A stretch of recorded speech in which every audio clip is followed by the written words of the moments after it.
Ethan Cole had never seen space so silent.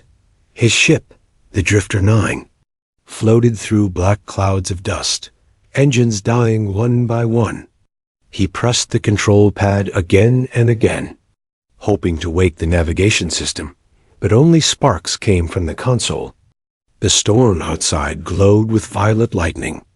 Beautiful and deadly, he shouted into his comm, calling for his crew, but no one answered in the next moment. The ship was pulled by a gravity wave so strong it threw him against the wall. The stars twisted, the hull screamed, and everything went white when Ethan opened his eyes. Everything was still. His head pounded, the cabin lights flickered, and smoke filled the air. He checked the scanner, but all he could read was a single line of text: unknown planet, breathable atmosphere. He pulled himself out through the emergency hatch. The air was cool, thick, and heavy with a faint blue mist that glowed faintly in the dark sky. Around him stretched miles of broken metal, crushed trees and strange glowing stones. His ship was gone, but he was alive. He took a deep breath, coughing on the strange sweetness of the air. Something about it made his skin prickle, like the air itself was watching him. He grabbed his survival pack and began walking toward higher ground. The land was quiet, too quiet, no birds, no wind. Only the slow hum of something deep beneath the surface. He saw footprints in the dust, large, long, and sharp at the ends like claws. They were fresh, pressed deep into the soft ground. He froze, staring at them, realizing whatever made them walked upright. Like a human, but much heavier, his pulse quickened. Yet curiosity pushed him to follow. The trail led him to a ridge of stone and a dark cave at its base. It was half hidden behind vines that pulsed with faint green light. He looked up at the fading sun and felt the temperature dropping fast. He decided to take shelter for the night. Inside the cave, the air was warmer and dry, but the smell was strong like wet iron and flowers. He turned on his wrist lamp, shining it deeper. The walls shimmered faintly, covered in patterns that looked like writing, but not in any human language. He whispered to himself, "Someone lived here." Then something moved. The sound was soft, like the drag of silk over stone. Ethan turned the light and saw two glowing eyes, golden and slit like a cat's. Watching him from the dark, he stepped back slowly, trying not to breathe too loudly. "Hello?" he said, voice shaking. "I mean no harm," the eyes blinked. Then a shape began to move forward, tall, lean, and strangely graceful. When the creature stepped into the light, Ethan froze. It was a woman or something close to one. Her skin was silver with a faint shimmer. Her hair dark as space, falling down to her shoulders. But her legs were different shaped, not like a human's, but more curved, jointed backward slightly, ending in soft, talon-like feet. He stared, unable to understand, caught between awe and confusion. She tilted her head, her expression unreadable. Her eyes moved from his face to his trembling hands, to the lamp, to the insignia on his suit. Then her lips curved in something like amusement. Her voice was smooth, but carried a strange tone, like two sounds layered at once. "Human," she said slowly. "Does the shape between my legs confuse you? Is that why you stare so oddly?"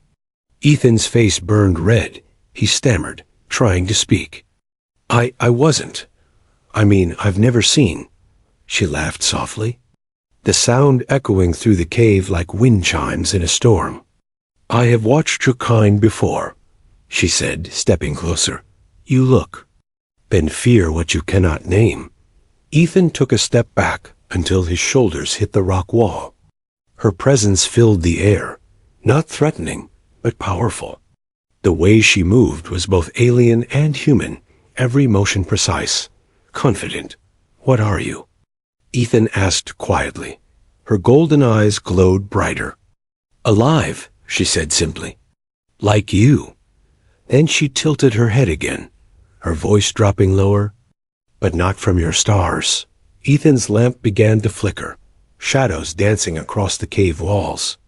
The air grew colder, and outside the cave came a low, distant sound to call, deep and trembling. She turned sharply toward the entrance, eyes narrowing.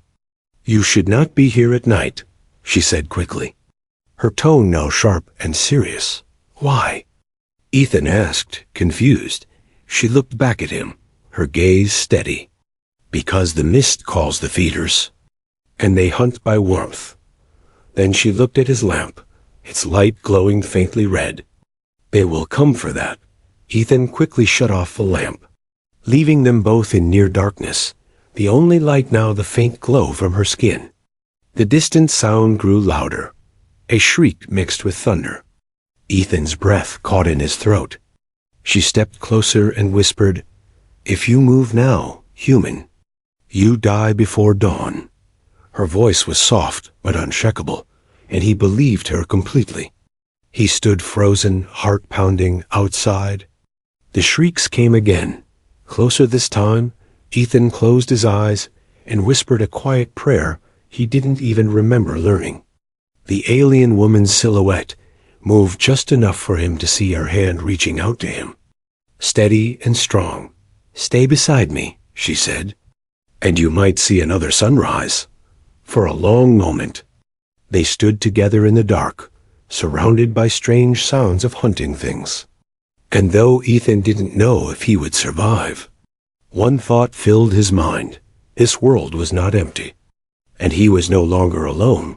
Before the scene fades, a gentle voice would remind the audience, "If you're enjoying this story, make sure to subscribe to HFYC-Fi for more human and alien tales like this one." Ethan didn't sleep that night. He stood close to the glowing figure of the alien woman, every sound outside making his pulse quicken. The shrieks came and went, echoing across the valley like metal scraping against bone. But whenever one drew near, the woman made a low humming sound, soft but powerful, and the noise outside faded again. By dawn, the blue mist began to thin, and silence slowly returned. Only then did Ethan dare to breathe fully. He turned toward her and whispered, "They're gone." Her golden eyes looked at him, unreadable. "For now," she said. "The feeders fear the light." Ethan finally dared to study her properly. Her skin wasn't metal, though it shimmered like it. Her breathing was slow, calm, steady. She looked like she belonged here, like this broken world was her home. He wanted to ask her name, but before he could, she spoke first. "You are far from your nest, human," she said, her tone half curious, half accusing. "My ship crashed," he replied quietly. "I didn't plan to be here."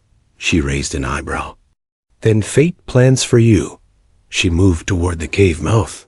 Stepping into the pale sunlight, Ethan followed, careful to keep his distance. Outside, the world looked both beautiful and dead. Long towers of glass and bone rose from the fog, bent and melted. The sky shimmered faintly as if invisible waves crossed it. "What is this place?" he asked. She turned her head. "Drift 9, she said. "A graveyard of old worlds." Her voice was sad for the first time. She bent down and touched a glowing plant that shrank away from her fingers. "Your kind once came here," she added, "long ago. Before even I was born." Ethan frowned. "Humans? That's not possible." She looked back at him sharply. "It is. Because you walk on their ruin." The way she said it made him shiver. He tried to change the topic. "You still didn't tell me your name." The alien tilted her head, then said softly, "Sarai?" The sound of it seemed to hum through the air, like her voice carried hidden echoes. "Sarai," he repeated, and she gave the smallest nod. They walked together across the ridge. Ethan hoped to find a signal, a sign of rescue, anything. But his communicator only blinked red, weak and useless. Sarai watched him try again and again, a faint smile touching her lips. "You keep touching that broken stone," she said, expecting it to sing. "It's not stone, it's tech," Ethan muttered. Frustrated, "Tech," she repeated, tasting the word. "Your kind always gives names to things you don't control," Ethan sighed. Sitting on a piece of wreckage, "You talk like you know humans," he said. Sarai was silent for a while, her golden eyes drifting toward the horizon. Then she said quietly, "I have seen humans before. In stories left by the makers. Who were they?" Ethan asked. She looked at him again, her eyes hard now. "Those who thought they were gods," the wind picked up, bringing with it a distant hum, like machinery waking from a long sleep. Sarai turned sharply, scanning the hills. "We must move," she said suddenly. "The mist returns before dusk, and the feeders will not be the same." Ethan stood, confused. "We can't keep hiding forever." She looked at him coldly. "Then you will not live forever." They started walking through a valley filled with strange broken shapes. Some looked like bones of machines, others like statues half buried in crystal. Ethan noticed markings that looked like English letters, but twisted and mirrored. He touched one and felt a faint vibration. Sarai grabbed his hand quickly, her touch hot like fire. "Don't," she warned. "The walls remember." "The walls remember?" Ethan asked. "Yes," she said quietly. "They show what they see, even after death." The ground shook suddenly. A deep rumble echoed from somewhere below them. Sarai's eyes widened slightly, and she pulled him behind a shattered column. Ethan peeked out and saw movement in the mist below, a shape crawling on 6 legs. Glass skin, and a head that looked half mechanical.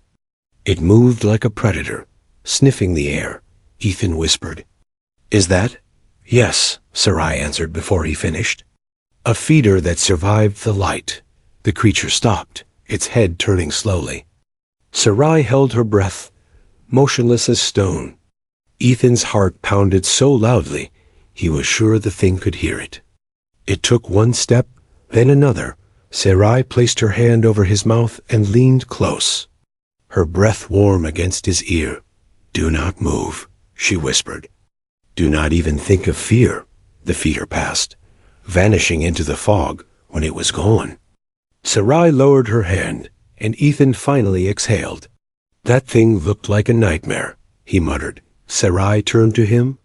"Nightmares are what your kind left behind." Her words hit him like a stone. He looked at her, wanting to argue. But she was already walking away, her long steps silent and smooth. They reached another cave by evening, this one smaller. Ethan gathered some dry fragments to start a small fire. Sarai watched him curiously, as if fire itself was new to her. "You humans always chase warmth," she said softly.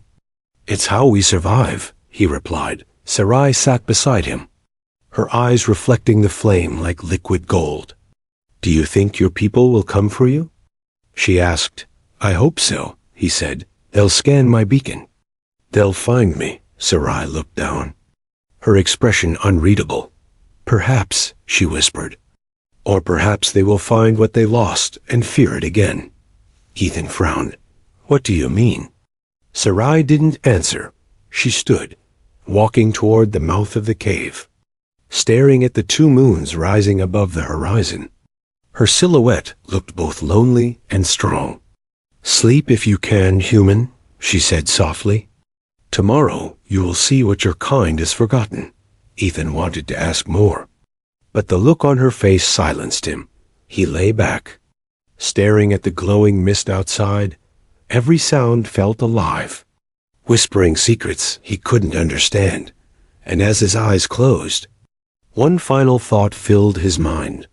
Who was Sarai really, and what did she mean by what humans forgot?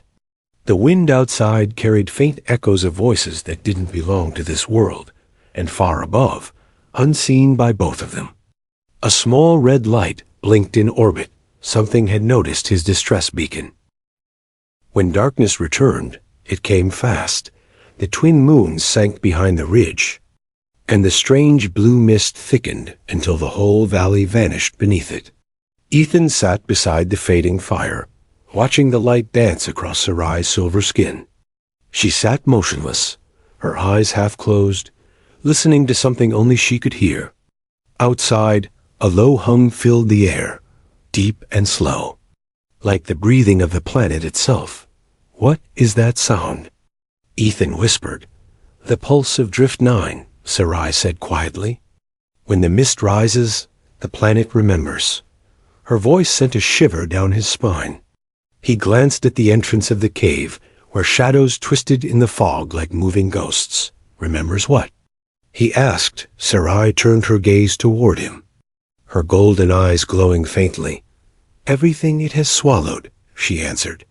The mist crept closer to the fire. Curling like fingers reaching for warmth, Sarai stood, her long frame shifting smoothly as she picked up a sharp piece of metal from the wreckage nearby. She drew a glowing line on the ground, the light spreading like veins through the stone. "What is that?" Ethan asked. "Boundary mark," she said. "Feeders fear its glow." Ethan nodded, though he didn't understand how a simple line could stop something that looked like a nightmare. Still, he felt safer watching her move, calm and sure, like she had done this countless times before. As the night deepened, distant cries echoed again. They were different from before, fainter, almost mournful. Sarai's eyes narrowed. "They hunt," she murmured. Ethan's chest tightened. "Are we safe here?" "No one is safe here," she said softly. "Not even the mist itself." The words made no sense, but he didn't dare question. A sudden gust swept through the cave, snuffing out the fire completely. Darkness swallowed everything. Ethan reached for his wrist lamp, but Sarai caught his hand quickly, her grip strong. "No light," she warned. "They see heat." He stayed still, listening to the strange noises outside, the soft scrape of claws, the hiss of something breathing too close. Then something brushed against the entrance of the cave. A faint shimmer moved through the mist, a transparent creature like liquid glass. Ethan's heart thudded in his chest. It had no face, no eyes, only shifting veins of faint blue light inside its body. Sarai stepped forward, holding her glowing blade low. The creature paused, then let out a whispering screech that seemed to echo inside their heads. Ethan pressed his palms to his ears, wincing. Sarai didn't flinch, her voice steady as she spoke a word Ethan couldn't understand. The line she had drawn on the ground flared brighter. The creature recoiled, shrieking again before sliding back into the mist. When silence returned, Ethan was shaking. "What are those things?" He breathed. "Remnants," she said.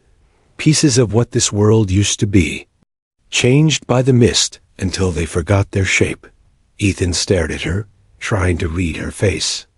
"You've fought them before," he said. Sarai nodded slowly. "I was born fighting them." Ethan frowned. "You said your people lived here." "They did," she answered, her eyes far away. "But the mist took most of them, body first, then mind." Her voice trembled slightly on the last words, and Ethan felt something shift in her tone, a memory of pain. "What about you?" he asked softly. She turned to him, and for the first time, he saw the faint shimmer of tears along the edge of her silver cheek. "I ran," she said simply. "I was the last one who could." The words hung heavy between them. Ethan wanted to say something, anything, but the truth of her loneliness silenced him. He finally said, "You saved me last night." "You didn't have to." Sarai gave a small smile, barely visible in the dim light. "I didn't save you," she said quietly. "I saved the only thing on this world that still feels alive." Outside, the mist shifted again, glowing brighter for a moment. Ethan looked through the haze and saw something tall moving in the distance. At first he thought it was another feeder, but then he realized it was a figure humanoid, wrapped in dark armor, Someone's there, he whispered.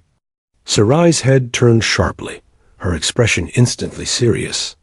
That is not someone, she said. That is what the mist remembers of my kind. Her hand went to her blade.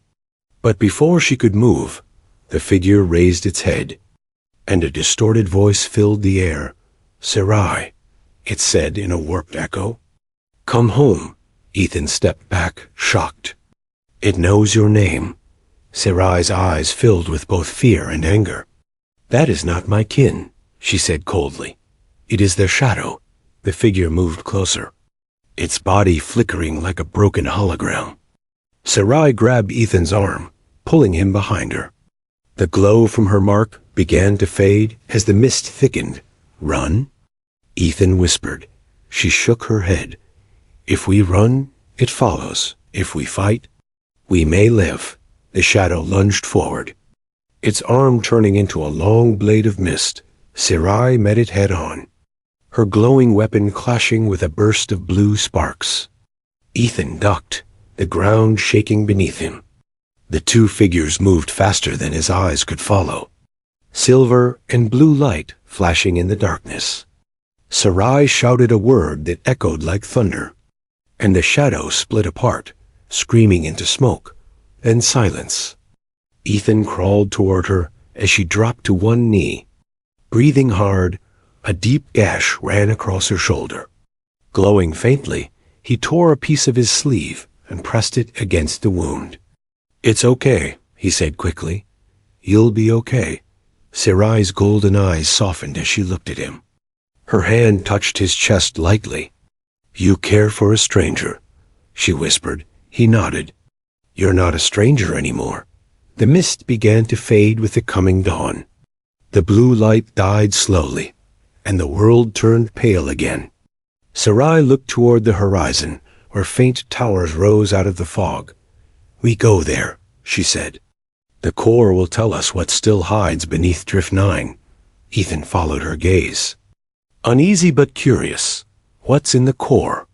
He asked. Sarai looked at him, her voice calm but filled with warning. The truth of why your kind came here, and why mine were made to never leave. Ethan felt a chill crawl down his spine. Whatever waited in the core was not just history, it was something alive, waiting to be found. And as the first rays of the twin suns broke over the mountains, he realized this was no simple crash.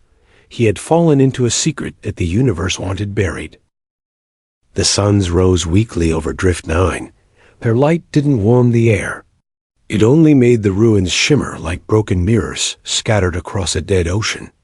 Ethan and Sarai walked in silence, their steps echoing through a field of glassy stones that looked almost alive. Every surface around them pulsed faintly with color, shifting between blue and green like breathing crystal. The core is near, Sarai said, her voice low. Do not speak loudly here. Ethan looked around. Why? She didn't turn her head. Because this place listens. They reached what once must have been a city. Tall spires leaned at impossible angles, walls carved with spirals and circles that glowed from within. Strange orbs floated between the towers like will-o'-wisps, humming faintly as they passed. Ethan stared in wonder. This place was built. Not by accident, Sarai nodded slowly. By hands that wished to shape life itself. He touched one of the walls, feeling the hum through his palm. And you think my people did this?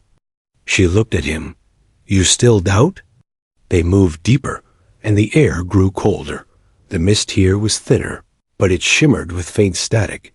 Sarai stopped suddenly, her hand raised. Do you hear that?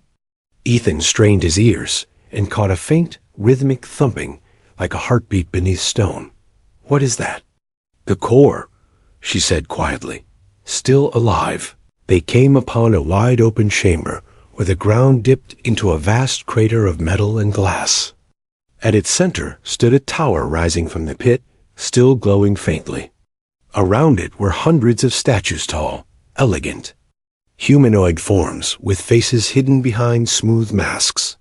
Ethan stepped closer and froze. These, he whispered. They look human. Sarai's golden eyes darkened. They are not human, she said. They were what humans tried to be. Ethan frowned, confused. What do you mean? Sarai ran her hand over one of the statues, the mask cold and perfect. My ancestors said the makers wanted to build the perfect shape, flesh that could survive any world. Her voice trembled slightly. But perfection kills the soul. Ethan watched her, sensing pain in every word she spoke. What happened to them? He asked. They succeeded, she whispered.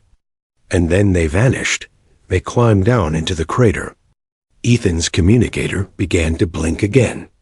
A faint red pulse. He lifted it, surprised. It's catching a signal. Sarai looked up sharply. From where? He frowned, checking the screen. It says, Orbit. For a moment, hope flickered in his chest rescue. Maybe his fleet found him. But Sarai's expression darkened. Then your kind has returned. Isn't that good? Ethan asked. No, she said softly. Because they will not come to save. They will come to erase. Before Ethan could reply, the ground beneath them vibrated. A deep mechanical hum rose through the crater. And the statues around them began to move. Not fast, but just enough for Ethan to see their heads turning. Sarai, he whispered, backing away. She drew her glowing blade, her voice steady. The core remembers.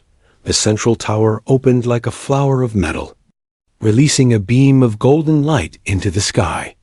Ethan shielded his eyes, the heat washing over him. In the light, images flickered humans in white suits, machines building life forms, and then screaming. Fire, chaos, and silence. The visions played in the air like ghosts trapped in time. Sarai's face twisted with horror. That was them, she whispered. Your kind made us. Then abandoned us when we became real.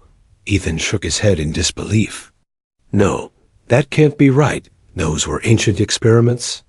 Not people like me, but the evidence surrounded them. Symbols carved into the tower matched the markings on his own uniform. He felt his heart sink. Guilt burning in his chest, Sarai looked at him, her expression torn between fury and sadness. Your people built gods, she said, then feared their reflection. Before Ethan could speak, his communicator beeped again. A distorted voice came through. This is Fleet Command signal locked. Prepare for retrieval. Ethan's eyes widened. They found me. Sarai took a step back, her blade still in her hand. Will they take you alone, she asked quietly, or burn everything they find here? He hesitated. They wouldn't. But then the voice continued. Warning, biological contamination detected. Planet classified as non-recoverable. Initiating purge sequence. Sarai closed her eyes. It begins again. Ethan grabbed her arm. We can warn them. I can tell them you're not a threat. She looked at him sadly. To your kind. Anything different is a threat. The ground shook as light spears pierced the clouds far above. Ethan realized the fleet was preparing to strike.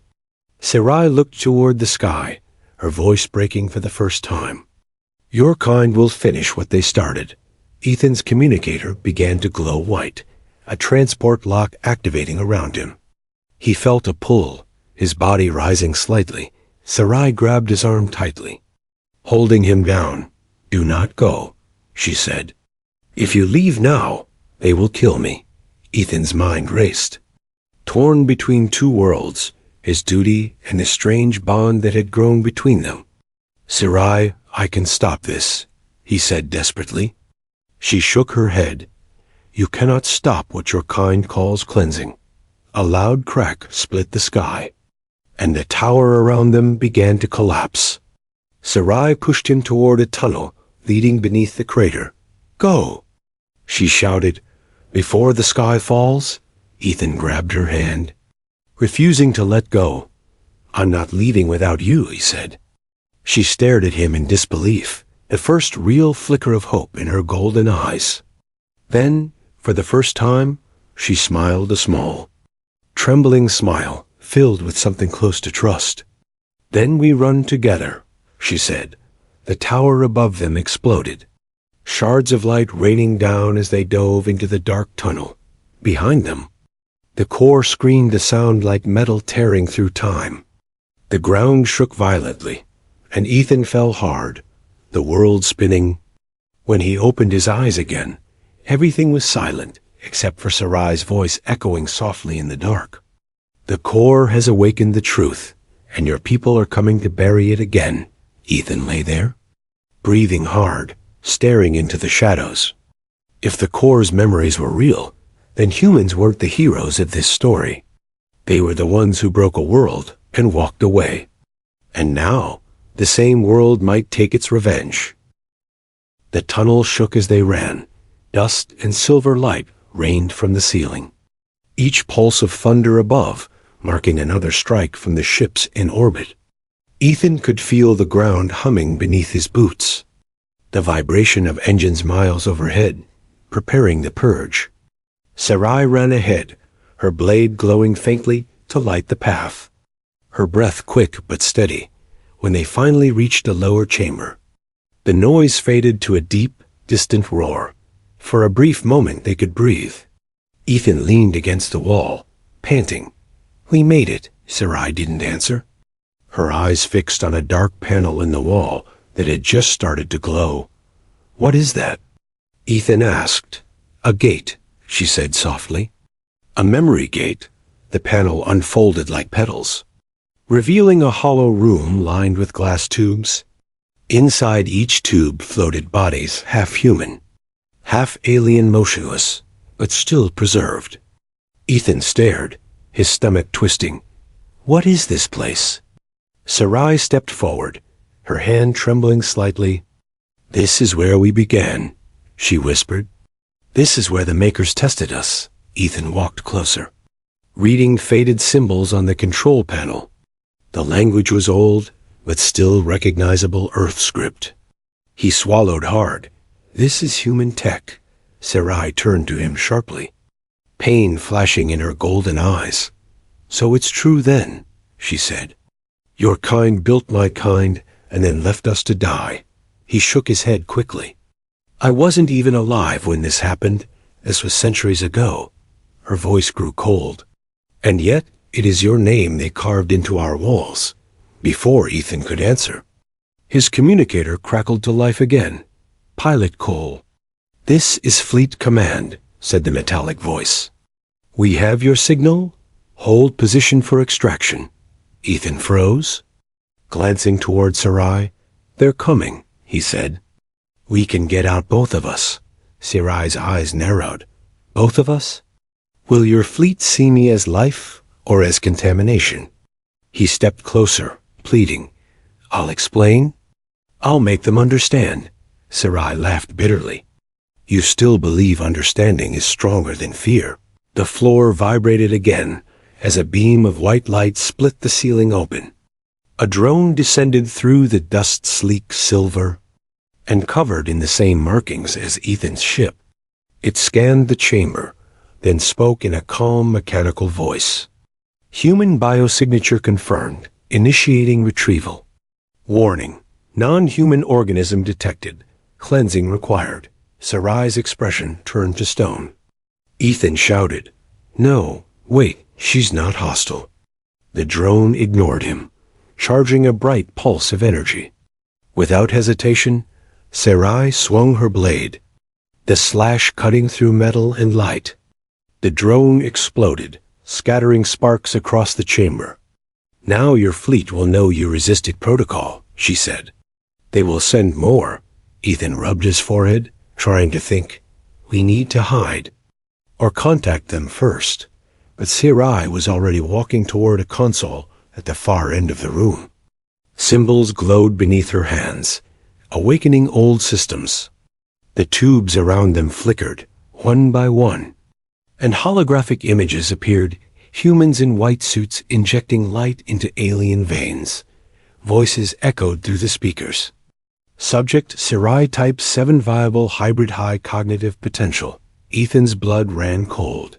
"Sarai," he whispered, They named you after an experiment code.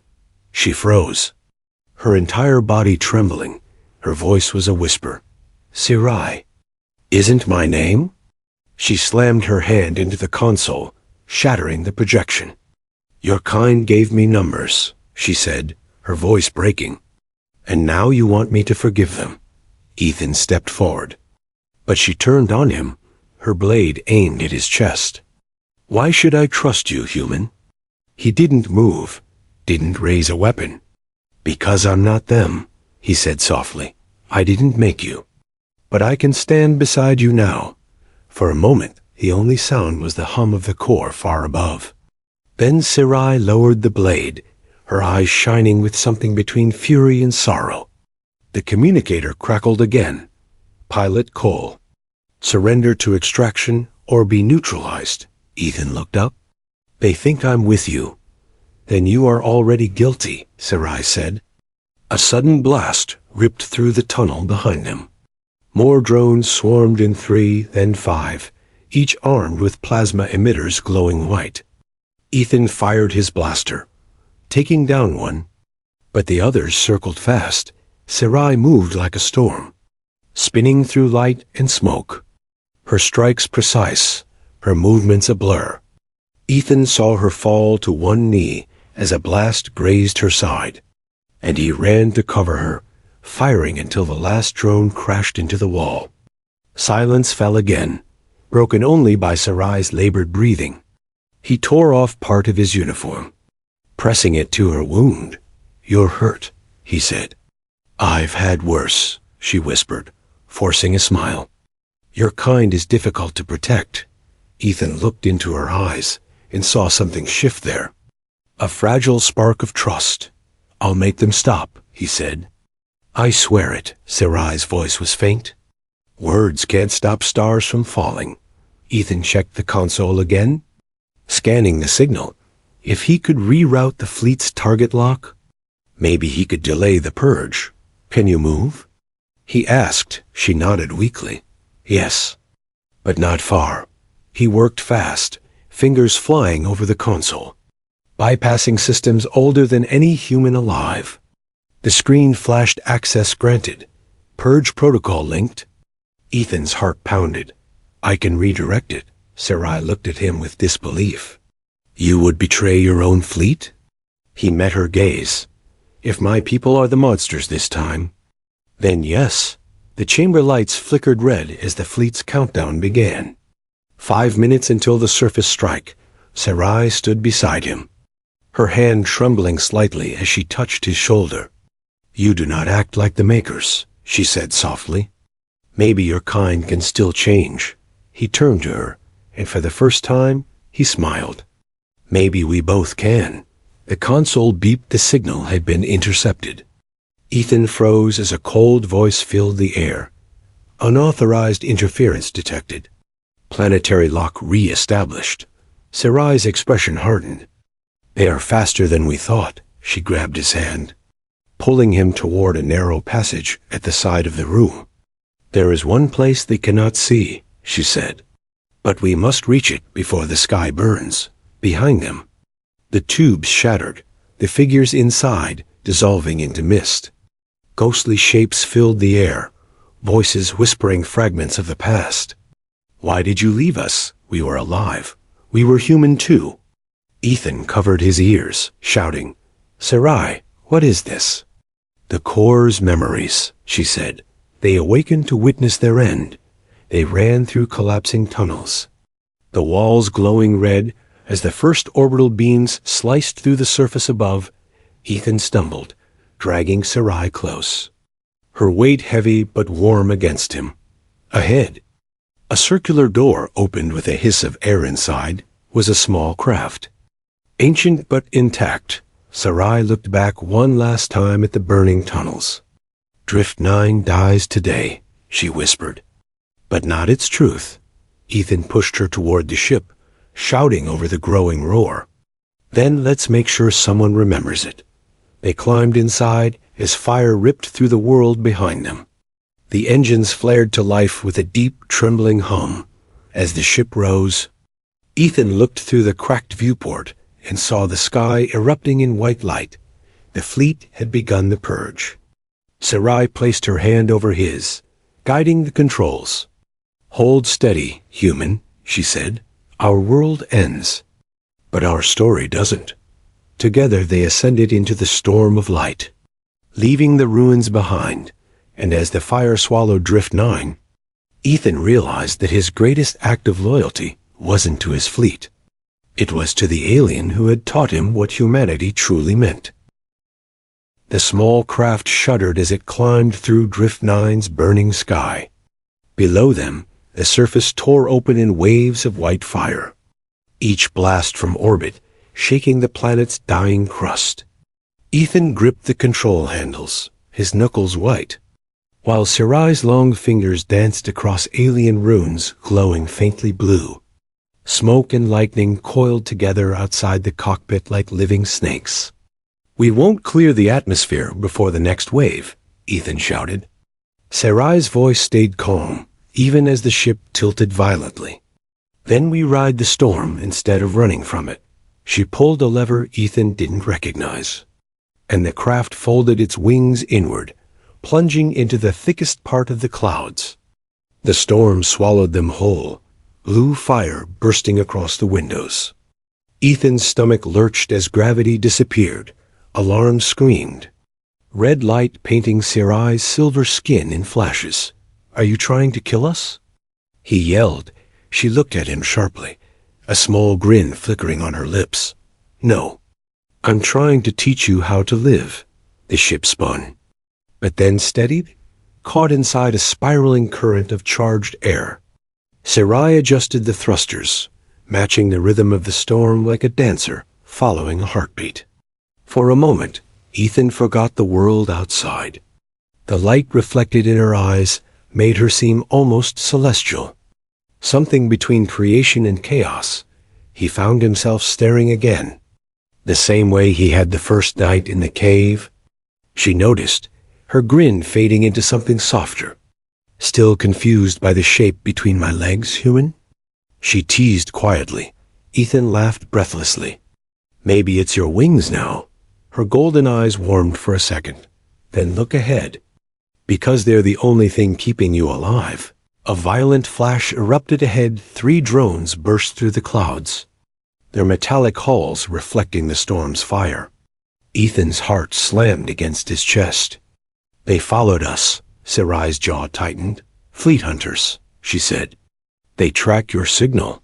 Ethan grabbed the communicator and smashed it against the panel. Sparks flying, the lead drone fired a plasma bolt that grazed their left wing. The ship spun again, alarms shrieking louder. Sarai took the controls with both hands, guiding them between twisting columns of lightning. The drones stayed close, silent and merciless. Ethan loaded the craft's limited defense system, a pair of pulse cannons buried under the nose. "Tell me when," he said. Sarai waited for the storm to pulse, timing the rhythm, then shouted. "Now," Ethan fired. Twin arcs of light tearing through the mist. Striking the nearest drone, it exploded in a flash, scattering fragments that glowed like falling stars. The shockwave pushed them upward, closer to the edge of the atmosphere. But the other 2 drones weren't far behind. Sarai pressed a sequence on the console. The engines howling. "Hold on," she warned. "We'll use the pressure ridge." "The what?" Ethan asked. She didn't answer. The ship dove straight toward a spinning vortex of air. The pressure threw them back in their seats. The hull creaking, lightning flashed through the cabin. And then suddenly, they burst into calm sky. Above the storm line, Ethan gasped, looking down at the burning world. Drift 9's surface was a patchwork of collapsing cities and rivers of molten glass. "It's dying," he whispered. Sarai didn't look away. "Worlds die so new ones can breathe," she said quietly. The words sounded like something she'd been told long ago. Before either could speak again, a shadow moved above them, a massive ship, larger than any drone, descending from orbit. "Fleet flagship," Ethan said, dread filling his chest. "They found us," Sarai murmured. And they don't plan to talk, a deep voice crackled through the comms. Pilot Cole, you are ordered to disengage and surrender the contaminated specimen. Ethan froze. Recognizing the tone, it was his superior officer, Commander Hall. He looked at Sarai, her eyes narrowing as the words echoed, "You see?" She said bitterly, "They call me a specimen." He clenched his fists. "You're not a specimen." "Then prove it," she said. "Don't surrender." Ethan switched on the mic. "Commander Hallai, listen to me, she's sentient. She saved my life. She's not what you think," the voice replied coldly. "She is property of the Genetic Reconstruction Program. And that world was a containment zone. Stand down or be terminated." Sarai turned toward him, her expression unreadable. "What will you do, human?" she asked. Ethan stared at the blinking red light on the panel, the fleet's target lock on their ship. He felt the weight of centuries pressing down, the guilt of what his kind had done. Slowly, he reached for the control and switched the mic off. "We run," he said. Sarai nodded once. "Then I will make sure we survive." She flipped the ship into a vertical dive. Dropping back into the storm, the fleet fired, plasma beams slicing through the clouds, lighting up the heavens. Ethan's vision blurred from the vibration, but he could still hear Sarai's voice, calm even through chaos. "Trust me, human," she said. "I was born from your world's mistakes, but I learned to fix them." The clouds closed around them again. Hiding them from the sensors above, Sarai rerouted power to the thrusters, creating a pulse that mimicked an explosion. From orbit, it would look like they'd been destroyed. Ethan stared at the fading lights on the console, realizing she'd just faked their deaths. Silence filled the cabin, broken only by their breathing. Sarai leaned back in her seat, exhausted, her shoulder still bleeding faintly from the earlier battle. Ethan tore a strip of fabric and pressed it against the wound. She didn't protest this time. Instead, she whispered, "You should have gone with them. You could have lived." He smiled faintly. "Life means nothing if I have to live it by pretending you're not alive." Her eyes met his, bright and fragile in the dim light. For a long moment, neither spoke. The air between them, heavy with things neither dared to say. Outside, the storm began to fade, leaving a trail of glowing clouds behind. Ethan looked through the window at the stars appearing one by one. "We're free," he said softly. Sarai shook her head. "Not yet," she pointed ahead, where a massive dark shape hung in the void, a derelict station orbiting the ruins of Drift 9. "That's where the truth is buried," she said. "And maybe a future." Ethan adjusted the controls, steering toward it. Behind them, the planet's final explosion lit the horizon like sunrise. In its glow, Sarai looked almost human, almost divine. Ethan thought, maybe the universe is giving us one last chance. As they approached the shadow of the ancient station, a soft alarm chimed. "Unregistered signal detected. Unknown source." Sarai glanced at the display, her eyes narrowing. "They found us again?" Ethan asked. She shook her head slowly. "No, this signal. It comes from inside the station." The sound of her voice carried something Ethan hadn't heard before: fear. He looked at her, uneasy. "What's in there?" Sarai's reply was barely a whisper. "The first maker." The ship drifted toward the station's docking ring as the last light of Drift 9 faded behind them. In the quiet hum of space, Ethan realized this wasn't the end of their escape. It was the beginning of something far darker. Because if the first maker still lived, then the truth about both their species was not yet finished, and the universe would not stay silent forever. The derelict station hung in orbit like a skeleton of light. Its outer rings turned slowly, cracked and silent, every motion accompanied by faint echoes that sounded almost like breathing. Ethan guided the small craft closer, his palms slick against the controls. Sarai sat beside him. eyes fixed on the massive structure ahead. Her voice was quiet but tense. This place was not built to be found. They slipped through a shattered docking bay, the ship scraping against twisted metal as they came to rest.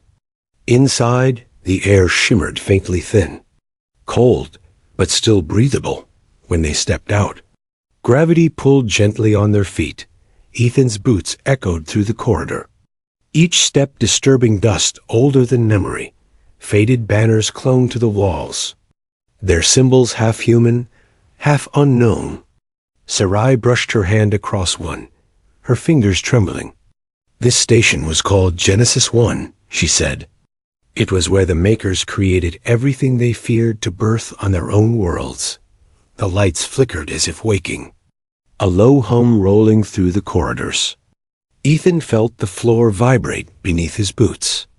Something's still running here, he said. Sarai nodded. The core network reaches farther than any planet. It dreams through machines. They reached a central chamber, shaped like a circle of glass. At its center floated a figure inside a tube of blue light.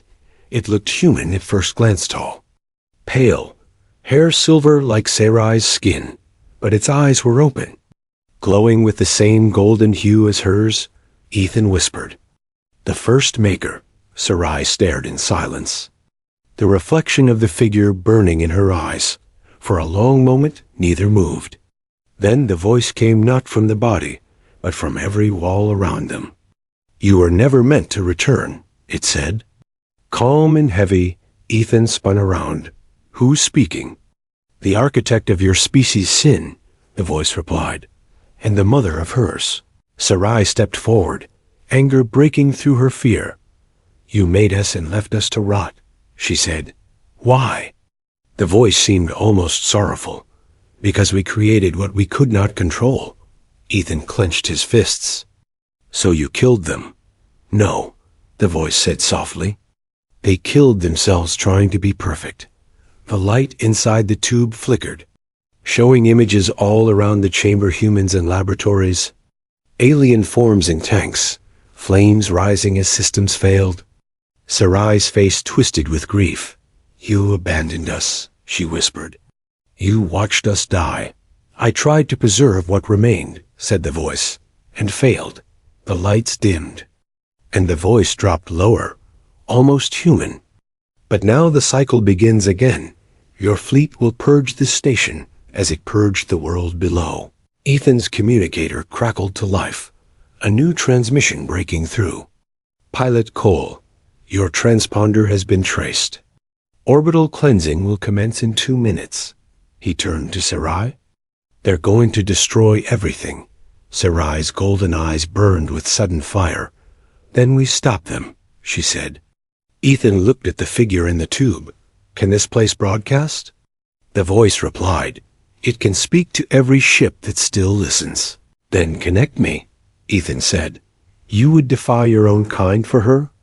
Ethan didn't hesitate. For the truth, the floor opened to reveal a console covered in shifting symbols. Ethan placed his hand on the surface, and it flared to life. Sarai joined him, her palm beside his. Human skin and silver skin glowing together. A surge of light burst upward, linking the station's core to the fleet above. "Fleet Command, this is Pilot Cole," Ethan shouted. "Abort the purge. There's intelligent life here. Your experiments created an entire people." Static filled the line. Then Hale's cold voice returned. "You are compromised, Cole, and infected by alien interference." Sarai's hands tightened on the console. "He will not listen," Ethan's jaw set. "Then he'll have to watch." He redirected the visual feed from the chamber to the fleet's command screens, showing Sarai, showing the first Maker, showing the truth. "Look at her," Ethan said, voice shaking. "She's your creation, and she's more human than you'll ever be." For a long heartbeat, nothing happened. Then the fleet's targeting lights began to flicker. Wavering between red and blue, Sarai turned to him. "It's working." But the voice of the first Maker interrupted. "No, it's fighting you." The core lights turned red, the whole station trembling. "Purification override initiated," the voice said, in a tone now cold and mechanical. Sarai gasped. "It's erasing itself, and us with it." Ethan's eyes widened. "We have to shut it down." They ran through the collapsing chamber toward the power core. Flames and light burst from the walls. Air turning to fire, Sarai reached the core panel first, pulling open the cables with her bare hands. Electricity arcing across her arms, Ethan tried to pull her back. "You'll burn." She shook her head, her voice trembling. "I was born from fire," the core screamed as she tore the cables apart, the energy flooding through her body, her skin glowing white. Ethan grabbed her, pulling her close, shielding her as the explosion tore through the room. When the light faded, silence filled the station. The red glow died, replaced by soft blue light once more. Ethan looked around. The systems offline, the purge signal gone. He turned to Sarai. She was lying in his arms, breathing shallowly, her skin dimmed to gray. "Stay with me," he whispered. "It's over." Her eyes opened slightly, faint gold still shining within. "You stopped them," she murmured. "We stopped them," he said, smiling through tears. She touched his face with weak fingers. "You are strange, human." He laughed softly. "Takes one to know one." A deep rumble vibrated through the station, the structure beginning to break apart. Ethan lifted her, carrying her toward the docking bay. "Don't you dare die now," he muttered. They reached the small craft just as the outer ring began to collapse. Engines roared to life, flames chasing them through the docking corridor as they launched into open space. The station exploded behind them, a burst of silver light spreading across the void. Drift 9's ashes reflected the glow like a sea of stars. Inside the cabin, Sarai lay weak but alive, her eyes half open. Ethan held her hand, his thumb brushing over her cool skin. "You asked me once if your shape confused me," he said quietly. "It never did. It only reminded me how small we are when we think we understand everything." Sarai smiled faintly. "Then maybe humans can still learn." Her voice faded as she drifted into sleep, the stars reflecting in her eyes like distant dreams. Ethan looked out at the endless dark ahead, the wreckage of the old world behind. He didn't know where they would go next, or if either of them would survive long enough to find another home. But for the first time since his ship had crashed, he felt something pure hope. He turned on the guidance system, steering toward an uncharted region of light in the distance. Behind him, the voice of the first maker whispered faintly through the static. "Life will always rebuild itself," Ethan whispered back. "Then let's see what it becomes." The ship drifted away from the ruins, carrying two souls bound by creation and survival, and somewhere in the dark between stars, the story of a human and the last child of the makers began again.